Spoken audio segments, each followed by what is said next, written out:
ছোট ভাই মাহমুদের ছাদে আজকে সবাই মিলে একটু আড্ডা দিলাম, বন্ধুরা মিলে। তো সবাই ছিল, সবাই মিলে খুব মজা করলাম, খাওয়া দাওয়া করলাম, এই একটু চানাচুর মাখালাম আর আড্ডা দিলাম। আর সাথে নুডলস ছিল, নুডলসও খেলাম। তো আন্টি মাহমুদের আম্মু, আমাদের আন্টি রান্না করছে নুডলস, খুব মজা হয়েছে।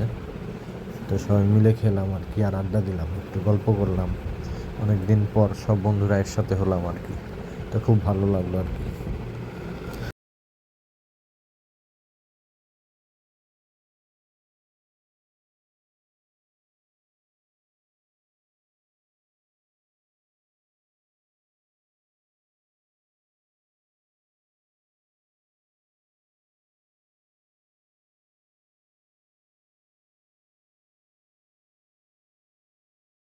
ধন্যবাদ ভাই। 1 2 3 খাওয়া শুরু করো। আপনার খান কি? আপনার তো ভিডিও